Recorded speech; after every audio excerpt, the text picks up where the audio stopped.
오늘 우리 함께 보실 말씀은 시편 23편 1절, 2절, 2절 함께 보도록 하겠습니다. 시편 23편 1절, 2절, 2절입니다. 여호와는 나의 목자시니 내게 부족함이 없으리로다. 그가 나를 푸른 풀밭에 누이시며 쉴만한 물가로 인도하시는도다. 아멘. 우리는 지난 시간 다윗이 여호와는 나의 목자시니 내게 부족함이 없다라고 하는 그 고백이, 다윗의 고백이 무엇인지를 함께 살펴보았습니다. 그 고백은 단순히 우리의 필요를 채워주고 소원과 원함과 바람이 이루어지는 것이 아니라고 말씀을 드렸습니다. 시편 22편에 그 십자가를 전제로 한 하나님이 나의 아버지 되심과 자신이 하나님의 아들됨, 그 목자 되심, 나는 양, 그 관계가 어떤 의미인지, 그리고 어떻게 그 일이 되어졌는지에 대한 고백이라고 말씀을 드렸죠.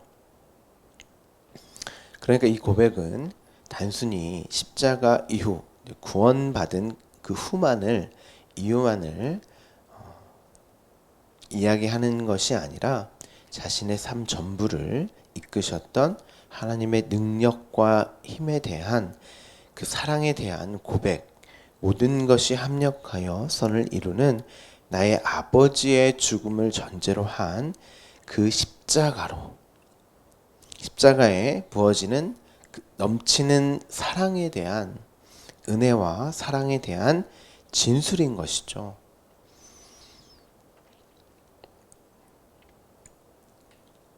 우리는 하나님이 우리의 목자, 아버지가 되어 주지 않으면 우리는 그릇 행하여 각기 제 길로 갈 수밖에 없는 죄와 허물로 죽어있는, 한치 앞도 볼 수 없고 들을 수 없고 스스로는 아무것도 할 수 없는 그 한계를 가진, 다윗은 그것을 양이라고 이렇게 표현을 한단 말이죠.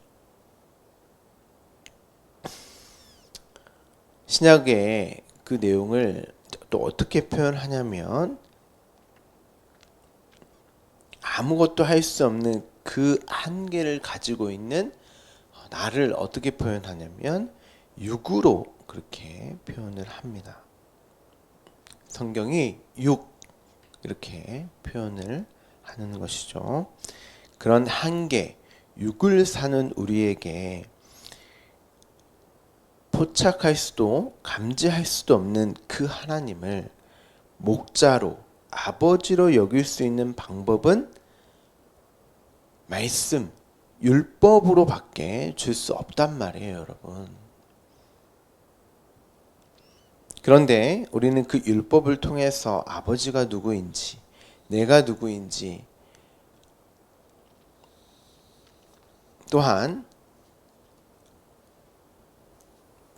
그러한 나에게 어떤 아버지의 사랑이 부어졌는지를 사랑과 생명으로 볼 수 있어야 하는데, 이 육의 한계를 지닌 우리는 당연히 그것을 깨닫지 못한단 말이죠.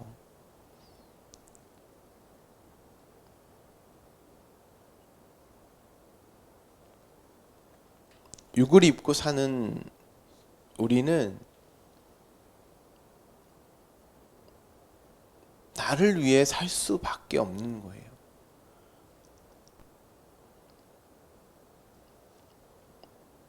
그런데 하나님의 나의 하나님 되심, 나의 아버지 되심, 목자 되심을 우리가 율법, 말씀을 통해서 볼 수 있고 들을 수 있단 말이에요. 어떻게요?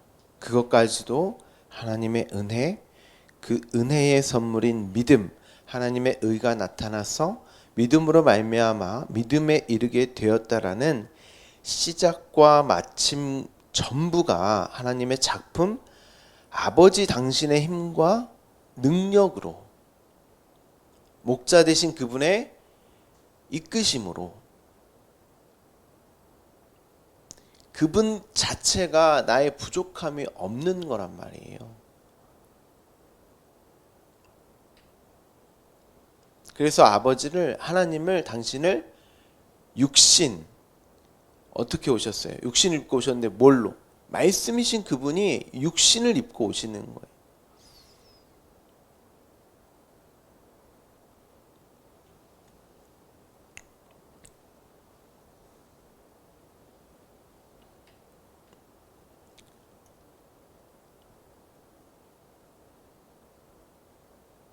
그리고 말씀이신 그분이 육신을 입고 오셔서 자신을 뭐라고 표현해요? 아들이라고 표현을 하잖아요.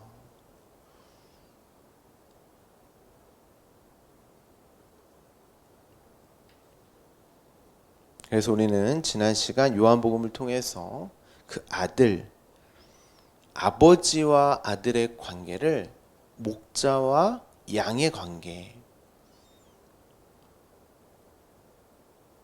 아버지와 아들인 예수 그리스도 당신의 관계를 또한 목자인 당신과 양인 우리의 관계로 이렇게 설명을 한단 말이에요.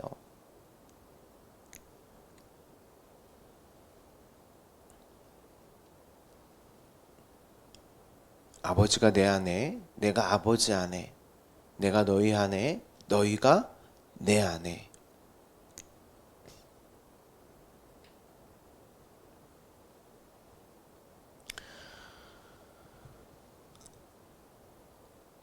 그 십자가로 말미암는 그 아버지 목자 되심의 사랑이 그 아들에게 어떻게 부어졌는지, 그리고 너희가, 양인 너희가 어떻게 그 하나님의 아버지 되심을 알게 되었고, 너희가 아들됨이 무엇인지를,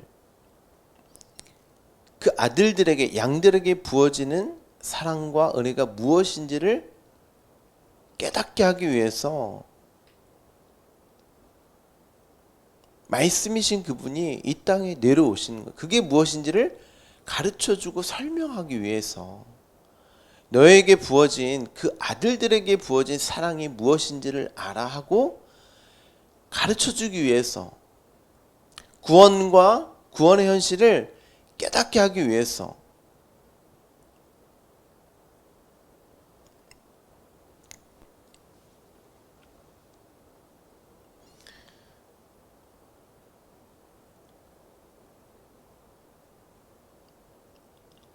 그래서 우리가 태어나면서부터 우리에게 주어진 모든 것들, 그것을 세상이라고도 하고, 그 세상은 말로 창조되었으니까 그 세상을, 그 말을 온전히 알아보지 못하고 듣지 못하고, 그래서 그것을 나를 위해서 사용해 버리는 절도며 거짓말로 사용하는 강도로 이렇게 표현을 한단 말이에요. 예수 그리스도께서 오시기 전까지 그가 오셔서 그 아들이 무엇인지, 그 아들들의 삶이 무엇이며 그 십자가가 무엇인지를 설명하기 전까지 우리 모두가 절도며 강도로 산단 말이에요. 우리는 예수 그리스도로만, 그 십자가로만 그 말씀이 무엇인지를 알 수 있는 거예요. 그 사랑이, 어떤 사랑이 우리에게 부어졌고, 그 아버지 되심이 무엇이며 내가 그분의 아들됨이 무엇인지를 예수 그리스도와 십자가로만 알 수 있는 거예요. 그게 곧 말씀이잖아요.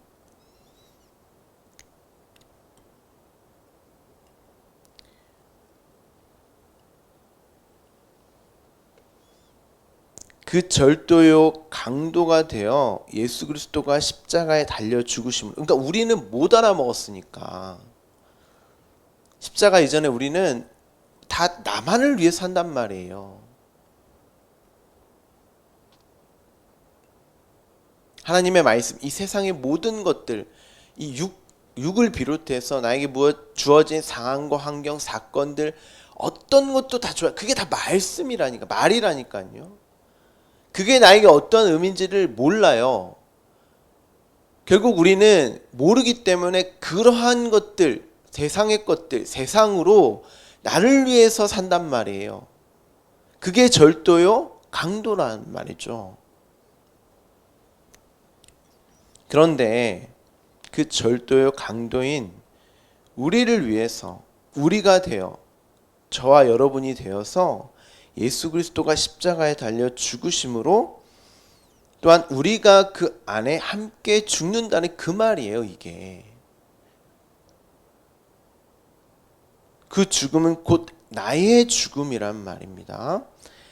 그렇게 내가 그 말씀을 알아듣지 못하고 깨닫지 못하면 그 말씀으로 나를 창조하시고 나를 존재케 하시는 하나님, 그리고 없음이요 티끌이요 먼지일 수밖에 없는 내가 살아갈 수 있는 유일한 것은 하나님 당신의 생명, 사랑, 그분과 내가 연합되는, 하나 되는 그 온전한 관계에 있을 때만 살아갈 수 있는 것이구나를 내가 보지 못하고 나를 근거하여 그것을 행하고 지키려고 하여 나의 존재됨을 증명하고 끊임없이 증명하는 일로 생명으로 여기며 수고하고 무거운 짐을 지고 살아가는 그 말씀을 내가 무엇인가를 할 수 있다는 에너지로 삼아 사는 그 자체가 멸망, 죽음이구나를, 그런데 그것을 멸망이고 죽음으로 끊어지고 버려지고 단절되어야 할 일로 보는 그 자체가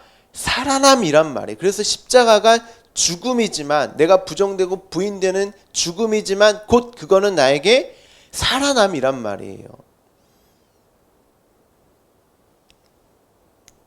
말씀이 내게 찾아와서 내 마음을 뚫고 새겨버림으로 눈이 떠지고 귀가 열어지고 내가 부정되고 부인되는 그 모든 과정과 그 죽음의 현장, 십자가를 생명으로 여기게 하는 그 말씀이 나에게 주어졌다는 것이 부족함이 없다라고 고백을 하는 거예요. 그 십자가의 현장, 자기 십자가,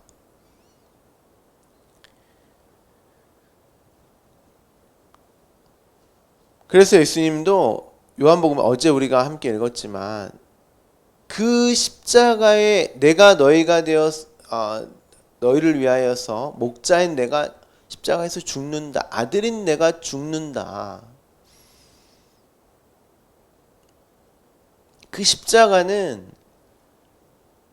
하나님이 그 신이신, 우리가 알 수도 볼 수도 없는 그 신의 죽음을 전제로 한, 왜 신이 우리와 연합하고 하나가 되어, 그건 있을 수 없다니까요. 근데 그분이 우리를 찾아와서 피조물과 함께함 그 자체가 신의 죽음이란 말이에요. 근데 그게 우리에게 있어서는 하나님이 우리를 사랑하시는, 그거보다 더 큰 사랑이 어디 있습니까, 여러분? 근데 우리가 부정되고 부인되지 않으면 우리의 힘과 어떤 우리의 존재됨이 있다면 절대 하나가 될 수 없다니까요. 그 연합과 하나됨의 전제는 우리가 없음, 우리의 부정과 부인됨이 전제고 하나님 전부가 우리에게 채워져야 되는, 하나님의 생명과 사랑이 채워져야 되는, 하나님으로만 연합되고 하나 될 수 있단 말이에요. 그게 온전함이고, 그리고 그렇게 되는 모든 과정과 그 결국까지를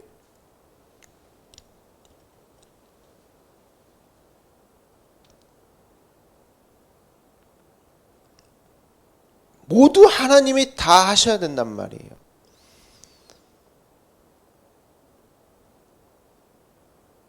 그래서 우리가 구원받음이라고 하는 그 순간과 그 순간 이후만이 아니라 그 이전에 길이요 진리요 생명 되신 그 예수 그리스도가 내가 길이다, 내가 진리고 생명이야, 그 아들, 아들인 내가 걷는 그 길밖에 없어. 십자가 그 길밖에 없어. 그 구원과 그 구원의 현실은 내가 그렇게 이 땅에 와서 아버지로 전부가 되어지는, 아버지의 그 말씀에 채워짐, 그리고 그 말씀으로 이끌려가는 그 끝이 십자가였단 말이에요. 그러면 십자가로 점철되는 그 인생의 전부가, 그 말씀에 이끌림 당하는 그 인생 전부가 부족함이 없는 거예요. 그 아들에게 있어서는. 그게 구원이고 그게 구원의 현실이라는 말이죠.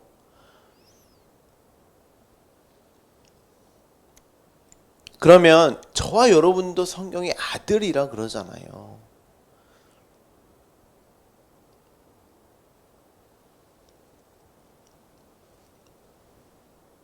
우리 또한 자기 십자가, 예수님이 가신, 아들이신 예수님이 가신 그 길을 동일하게 간단 말이에요. 그렇다면 십자가 이전의 삶, 십자가, 자기 십자가의 매 순간에 그 십자가에 부어지는 은혜와 사랑의 그 부어지는 지금 이 순간, 그리고 미래의 모든 순간까지도 나에게 아버지가, 목자가 되는, 하나님이 나의 아버지가 되고 목자가 되는 그 모든 일이기 때문에 우리는 그 말씀을 통해서, 그 십자가를 통해서 하나님을 아버지로, 목자로 알 수 있는 거니까. 그리고 매 순간이 사랑과 은혜로 부어지는 영원한 생명으로 주어진 것임을 또한 그 말씀에 우리 안에 새겨지고 우리가 그 말씀으로 깨닫게 되는 거니까 그 전부 자체가 부족함이 없는 거란 말이에요. 나에게 허락된 인생과 삶 전부가 아버지가 주시는 그 사랑, 생명이 무엇인지를 알게 해주는 부족함이 없는 나에게 허락된 귀한 삶인 것입니다. 맞습니까, 여러분? 안 그러면 절대 여러분은 하나님의 그 사랑과 은혜와 평강으로, 누림으로 나아갈 수가 없는 거예요. 과거의 상처, 아픔에 매여 있거나 아니면 계속 수고하고 무거운 짐으로밖에, 아버지를 그렇게, 하나님을 그렇게밖에 여길 수밖에 없는 거예요. 그래서 탕자의 벼에서 첫째 아들이 그 아버지를 그렇게 여겼던 거예요. 당신은 한 번도 나에게 무엇인가를 해준 적이 없는 그런 분이십니다. 그 아버지와 그 아버지가 보여주시는 은혜와 사랑과 생명을 단 한순간도 누리지를 못했던 거예요. 근데 우리는 그렇게 하나님을 여기며 그렇게 그것을 마치 올바른 믿음과 신앙생활로 생각을 한단 말입니다.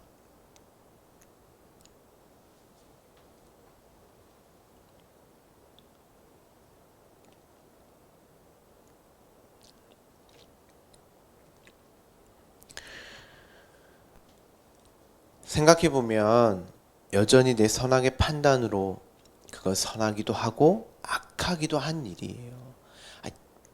우리가 뭐만 남아요, 솔직히. 뭐만. 그 첫째 아들처럼 아버지를, 하나님을, 주인을 악하다라고밖에, 불평과 불만을 쏟아낼 수밖에 없는 거예요, 우리는. 그 말씀의 풍요로움을, 그 양식이 매 순간 주어졌다는, 사랑과 은혜가 긍휼이 매 순간 나에게 부족함 없이 주어졌다는 사실을 여러분 말씀으로 깨닫고 보지 못하면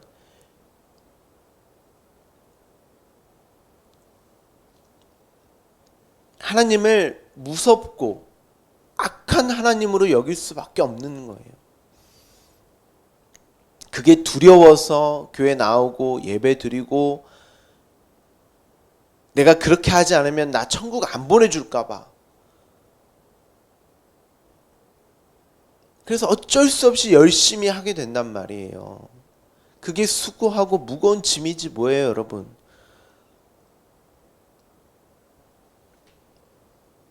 그렇지 않아요. 모든 것이 합력하여 선을 이루는 아버지 당신의 죽음을 통한 그 사랑이 무엇인지를 깨닫게 하기 위해 우리에게 허락된 귀하고 가치 있는 삶인 거예요. 우리 삶 전부가. 그 말씀으로 나의 삶 전부를 보실 수 있으셔야 돼요.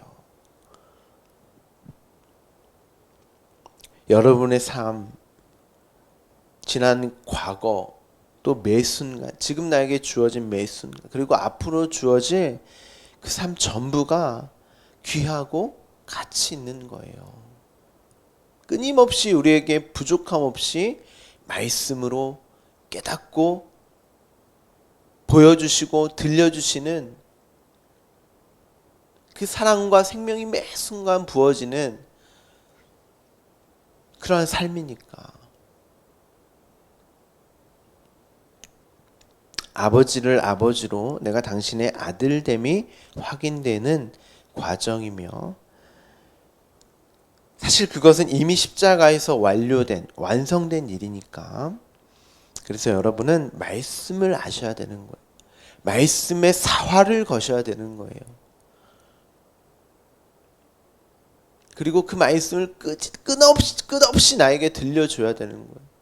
그래서 매 순간 말씀을 읽고 끝없이 나에게 들려주는 게 뭐예요? 그게 기도예요.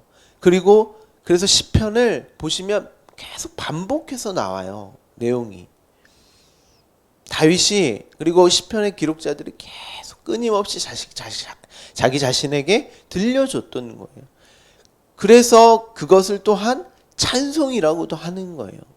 곡조를 붙여서 끝없이 나에게 들려주는 기도가 찬송인 거지.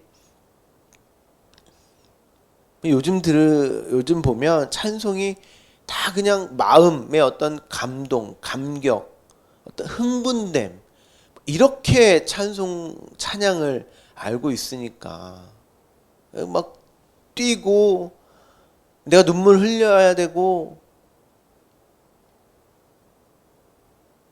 감격과 어떤 감동에 내 마음의 자극을 찬양인 줄 안단 말이에요.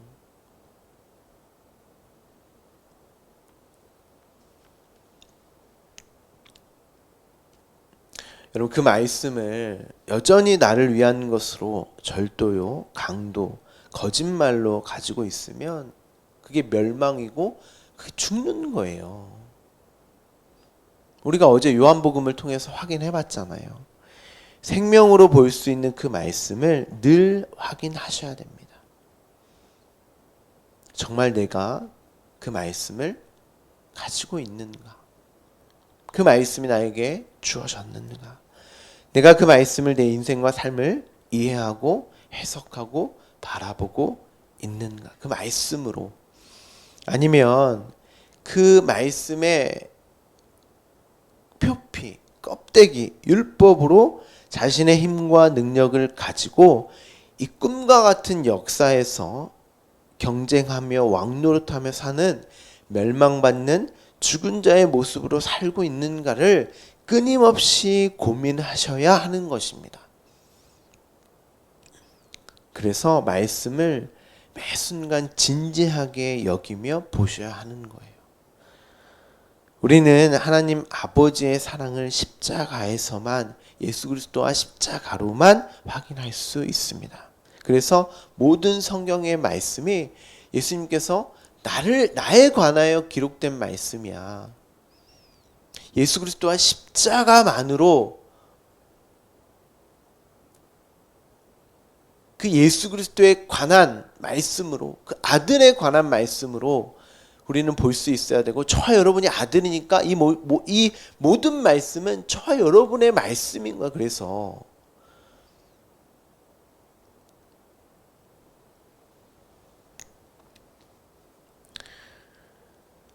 그 십자가에 달린 예수 그리스도로, 그 예수에게 부으신, 그 아들에게 부으신 사랑으로만, 그게 곧 아들인 나에게 부어주신 사랑이거든요.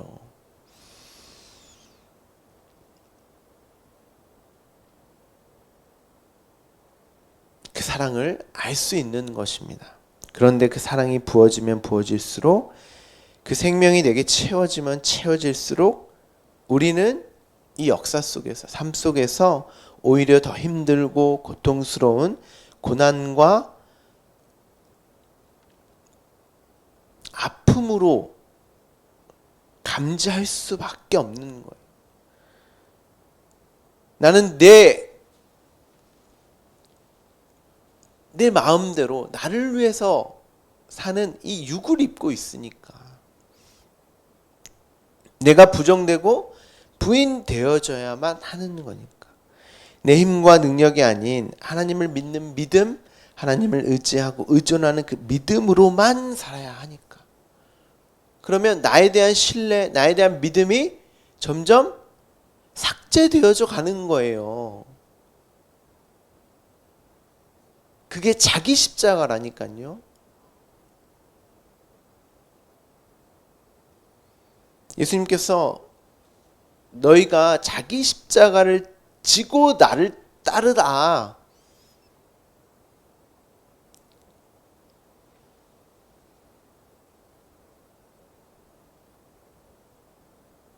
내가 부인되고 부정되는, 그게 역사 속에서 내가 죽는 거예요, 여러분. 그런데 아들들만, 목자의 양들만 그것을 부족함이 없는 사랑과 생명으로 여긴다는 거예요. 말씀이 나를 이끌고 가는, 자기 십자가로 이끌려가는. 그래서 예수님의 그 아들이신 예수님의 삶이 말씀의 인도함 속에 결국 십자가에서, 역사 속에서 십자가에 죽는 것으로 그렇게 끝나는 거예요.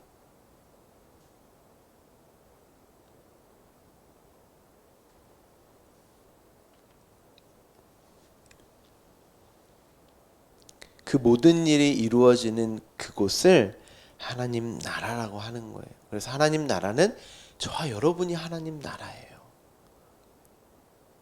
하나님 나라는 우리가 죽어서 가는 곳이 아니에요, 여러분. 그 말씀의 통치와 다스림이 있는 저와 여러분이 하나님 나라이고, 여러분은 그 말씀으로 사는 그 순간이 하나님 나라를 사는 거예요.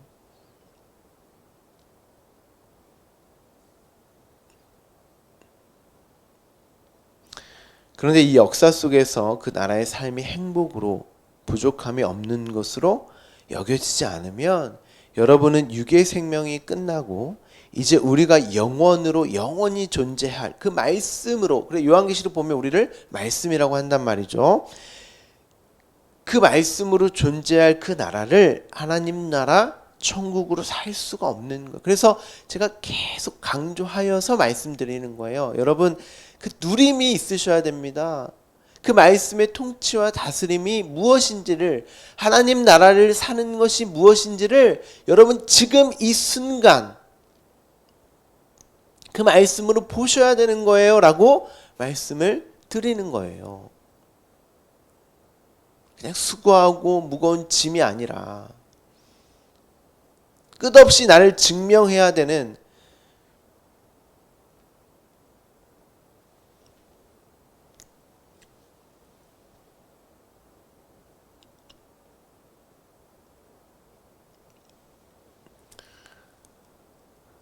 반드시 여러분은 이 역사 속에서 고난과 고통으로 감지되는 삶이 더 많을 거예요. 그런데 맞아, 이렇게 나로 살지 않고 하나님을 아버지로 여기며 나를 이끄시는 목자인 그분이 나를 이끄시는 삶으로, 내가 원하는 방향이 아니라 오히려 내가 원치 않는 방향으로, 하나님 아버지가 이끄시는 방향으로 내가 끌려가는 것이 맞지 하고 그 삶을 누림으로 하나님 나라로 여기며 살게 되는 것입니다. 어떻게 해요? 말씀이 그 일을 하시는 거예요. 말씀이 내 안에 새겨진 그 말씀이, 그게 성령 충만이고 성령님이 찾아오셔서 내 마음에 새겨진 그 말씀이, 성령이 날 뚫고 들어오셔서 가르쳐 주시는 죄가 무엇이며 의가 무엇이며 심판이 무엇인지를 깨닫게 해주시는 그 성령이 말씀이에요. 거룩한 말씀.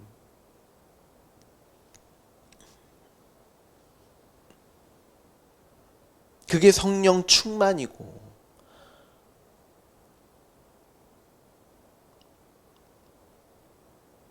그들이 영생을 사는 거예요, 여러분.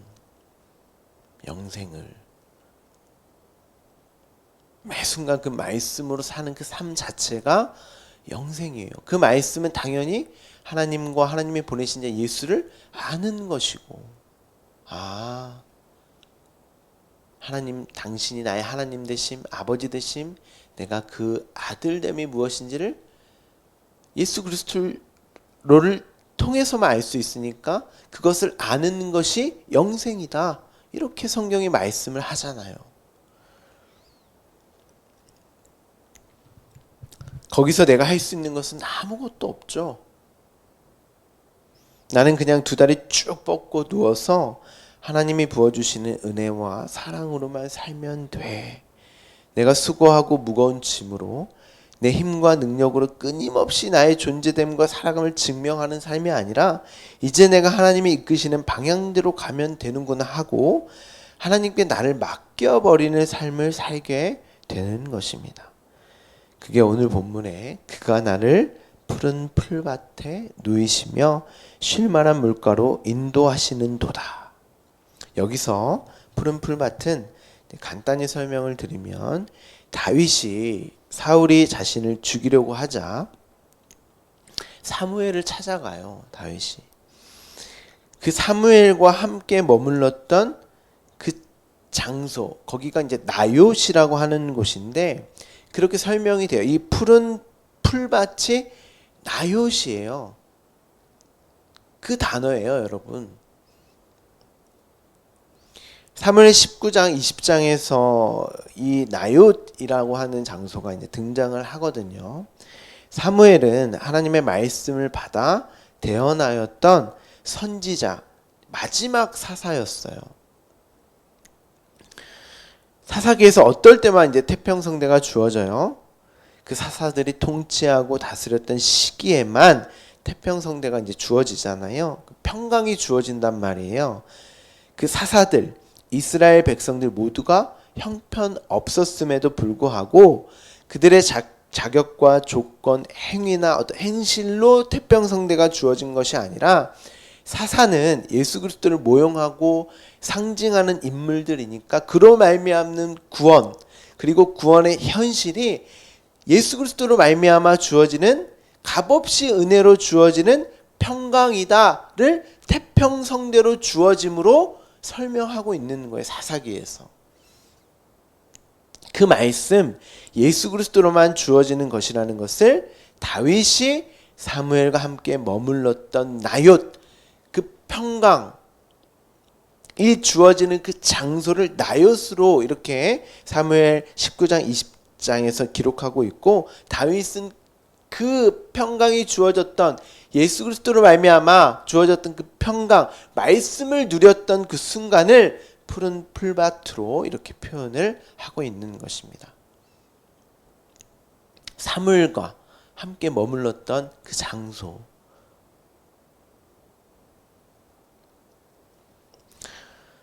여러분, 사무엘 19장 20장을 보시면 왜 사울이 다윗을 죽이려고 했어요?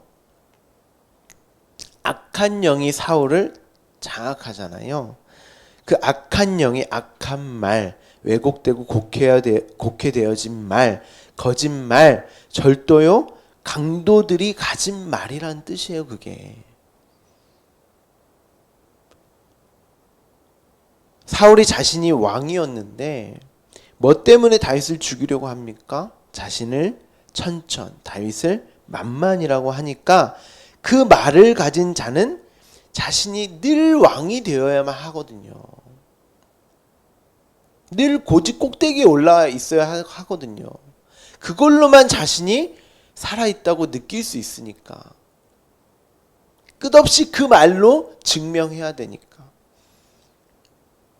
그런데 그게 하나님의 말씀 율법을 거짓말로, 악한 말로 가진 자의 모습이라는 것이고, 그 대표적인 인물로 사울이에요. 그게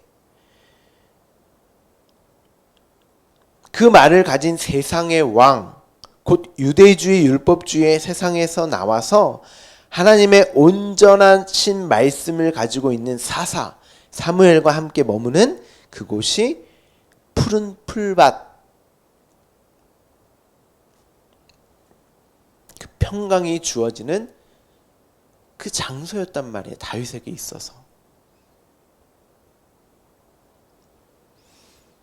그것을 나옅이라고 그 동네 이름을 이제 말을 하고 있는데, 이 단어가 여기서 나온 단어거든요.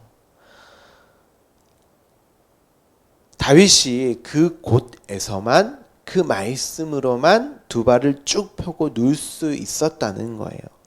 그리고 그 세상에서 나와서 수고하고 무거운 짐을 내려놓는 쉼이 주어지는 장소이고, 거기가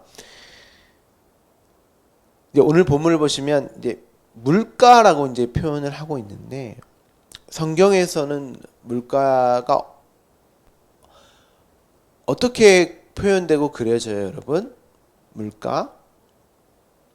물가는 항상 신랑과 신부가 만나는 우물, 그 물가, 물이 있는 장소. 신랑이 당신의 신부를 찾아가서 물을 주는, 말씀을 주는, 생명을 공급하는 그런 장소로 이제 설명이 되어지는데, 그래서 예수님이 사마리아 여인을 찾아가서 야, 너 물 있으면 한번 나에게 줘봐. 그랬더니 그 여자가 물을 주지 못하죠. 왜냐하면 그 여자는 그 물이 있을 리가 만무하죠.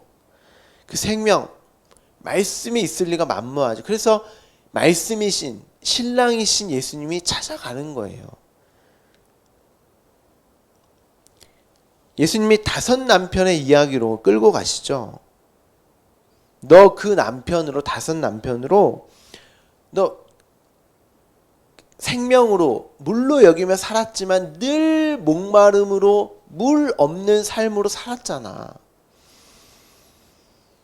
그 물 없음, 그 목마름을 해결하기 위해서 5 남편하고 살았지. 그런데 그 남편이 너를 해결해 주던 세상의 남편, 이게 곧 율법이에요. 이게 바울 서신에서 이야기를 한단 말이에요. 그 율법의 남편됨을.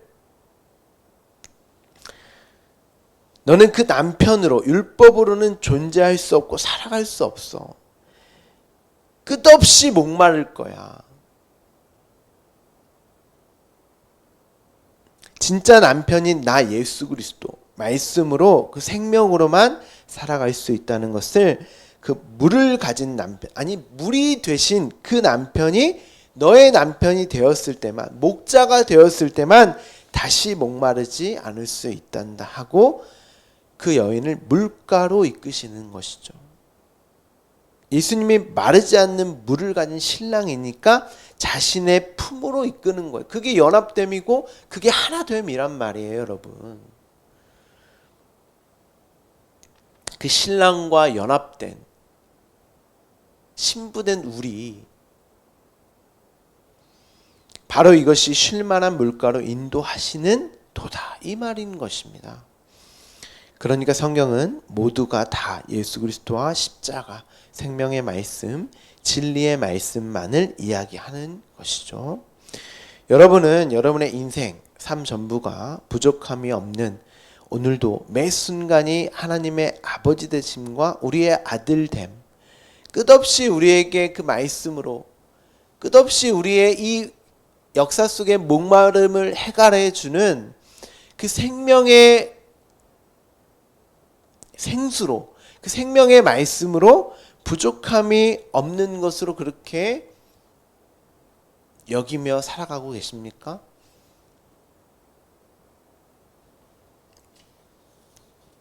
거기에서 내가 아무것도 할 수 없다라고 하는, 곧 나에게 자기 십자가라고 하는, 내가 부정되는, 부인되는,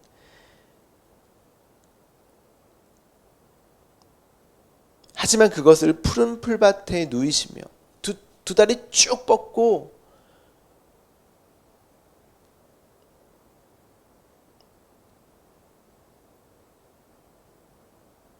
전부 다 하나님 아버지가 하시는 일로 여기며 쉴만한 물가로 인도하시는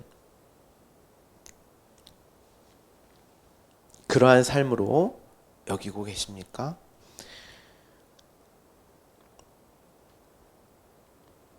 그렇게 여러분은 여러분의 삶을 나를 온전히 하나님께 내어드리기로 맡기는, 그것이 쉼이고 그게 누림이며 그로 예배를 드릴 수가 있는 거예요. 진짜 예배를.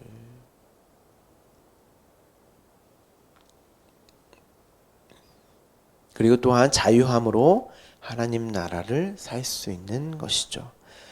왜 걱정이 없겠어요, 여러분? 고민과 염려와 고통과 고난과 역경의 순간들이 왜 없겠습니까? 그런데 우리는 그 모든 것들을 말씀으로 볼 수 있는, 거짓말, 곡해되어지고 오해되어진 악한 말, 그 악한 영의 지배를 받는 것이 아닌 그 진리의 말씀으로 내 안에 새겨진 오늘도 예수 그리스도의 계시, 그 말씀으로 온전히 나의 삶을 볼 수 있는 거예요. 나의 삶 전부를.